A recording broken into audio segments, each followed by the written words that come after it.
ফের গাড়ির ধাক্কায় মৃত্যু হলো একটি বাইসনের। শুক্রবার সকালে নাগরাকাটা ব্লকের পানঝোড়া জঙ্গলে 17 নং জাতীয় সড়কে এই ঘটনায় ওই গাড়ি চালক আহত হয়েছে।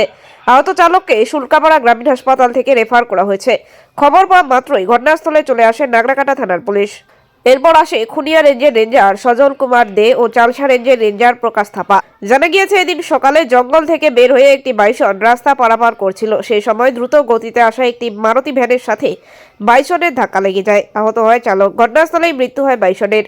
বেলা 10টা নাগাদ মৃত বাইসনটিকে উদ্ধার করে ময়না তদন্তের জন্য গরুমারায় নিয়ে যাওয়া হয়। গাড়িটিকে উদ্ধার করে থানায় নিয়ে যায় পুলিশ।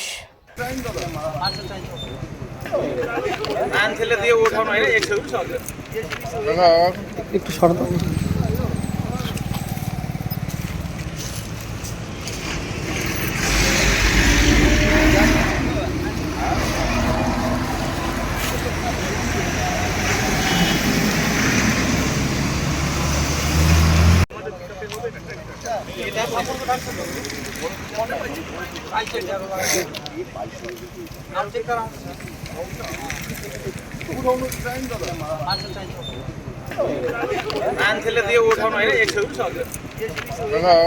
একটু সরব।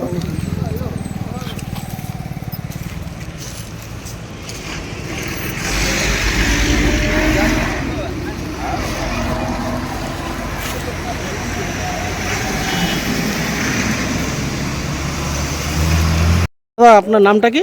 উমেশ সিং। কোথা থেকে আমার আসছে? চালসা বাড়ি। চালসা। কি হয়েছে এখানে? এখানে ওই যাচ্ছিলাম নাগারকাটা, দেখি বাইসনে এখানে একটা পড়েছিল, গাড়িটা এখানে ছিল, হ্যাঁ। মনে হয় গাড়িটাই বাইসনটাকে ধাক্কা মেরেছে। আচ্ছা, এই যে গাড়িতে অনেক দিন পরেই 31 নম্বর মানে 17 নম্বর জাতীয় সড়কে এই গাড়ির ধাক্কা বাইসনের মৃত্যু হয়েছে। তা এখানে কি একটা জিনিস পড়ুন, সামনে কিন্তু সাইনবোর্ড লেখা আছে যে অ্যানিমাল ক্রসিং জোন, ধীরে চালান। সেটা কি ধীরে না চালানোর জন্য এটা হয়েছে? ধীরে না, স্পিড ছিল গাড়িটা, দেখেই মনে হচ্ছে। গাড়ির অবস্থা দেখেন না, স্পিড ছিল, মনে হয় বাইসনটা সামনে আসছিল, গাড়িটা কন্ট্রোল করতে পারেনি, বেরিয়ে গেছে। কি বলবেন আপনি, মানে সাধারণ মানুষের উদ্দেশ্যে কি বার্তাটা দেবেন? কী বলবো আর, বন্যপ্রাণীদের কী দোষ? সাধারণ মানুষরা যদি সচেতন হয় তাহলে বন্যপ্রাণীরা একটু মানে ধীরে চালান। ধীরে চালালে হয়তো বেঁচে যেত। কি নাম আপনার? উমেশ সিং।